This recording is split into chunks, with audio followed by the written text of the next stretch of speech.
What's up, Steamians, Dtubers, YouTubers, Crypto Nation? It is your boy, Crypto Evo here.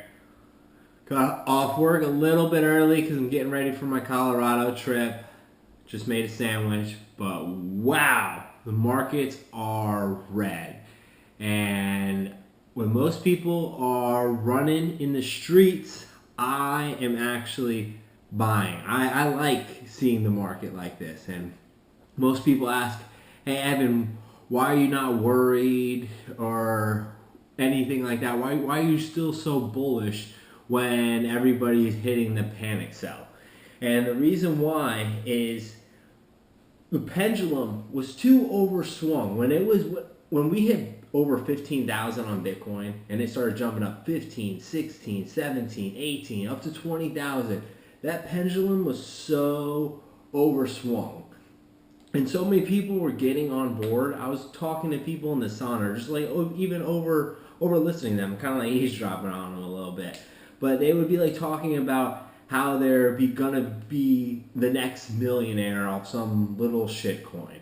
And then I'd ask them like, oh, what's that coin do? And the kids have no idea what even blockchain is, what the company does, or anything like that. So those are your spec investors, and they're the uneducated investors. I would consider myself a speculative investor, but I understand what the technology is, and I think what blockchain is going to do to not just banks and financials, to everything. It's going to improve the healthcare system, real estate, construction, where I actually got this sandwich from. If it says that it's organic, I know because it's going to be on the blockchain. I'm somebody that actually believes in that and has taken the time to educate myself into it. I'm not just saying, oh, I invested in this one coin and it's going to make me a millionaire.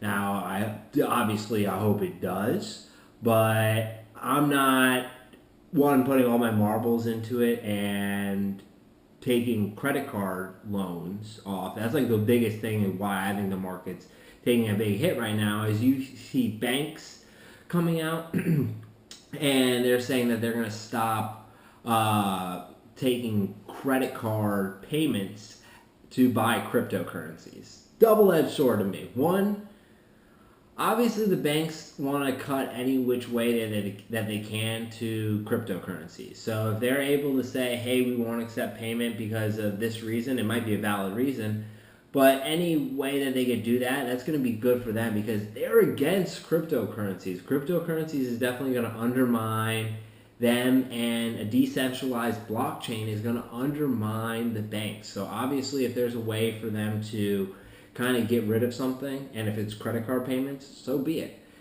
Now, the other side of that argument, people. If you are investing into something, and that's why I think we're seeing such a big correction right now. If you're jumping on board just because you see everybody else making money, don't do it. Like, people have the worst case of FOMO, the fear of missing out syndrome.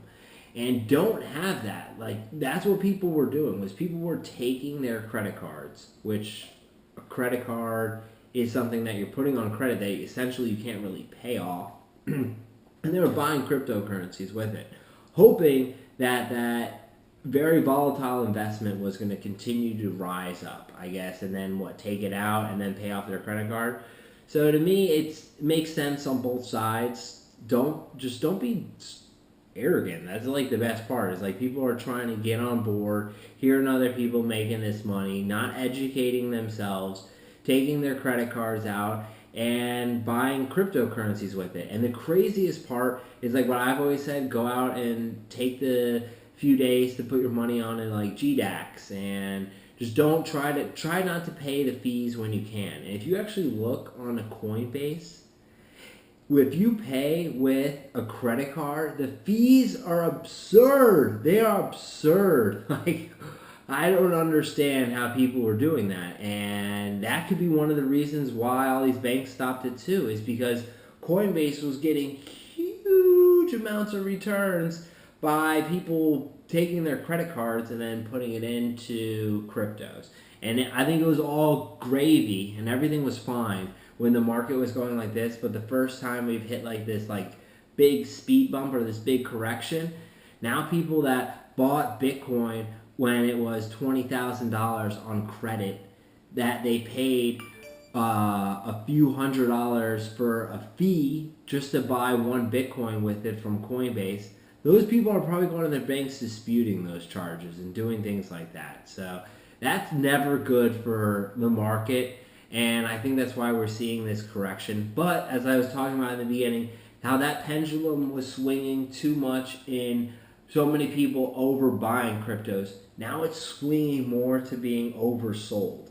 And this is the time when the true kryptonites, the people that hold cryptos, are going to start investing into it. We're going to get these bulls that are going to get back on board, and what's going to drive up the price is all these people that are like me, that are educated, that know this is the future, are going to start pumping more fiat back into it. And we might see a correction down even lower. I'm not saying that this is the end. We might see a $5,000 Bitcoin. That would not surprise me. But if we do, just keep those seatbelts on tight, and just whenever you can, move some of your fiat over into cryptos, because I think a year from now we're going to be laughing at this. We're going to say, oh, why didn't we take out all of our retirement savings, refinance our loans on our houses and sell our cars and everything and buy cryptos? Everyone's going to be joking about this at this time. So I'm not saying do it, but just be smart, rational, and proper position size. This is Evo out, people.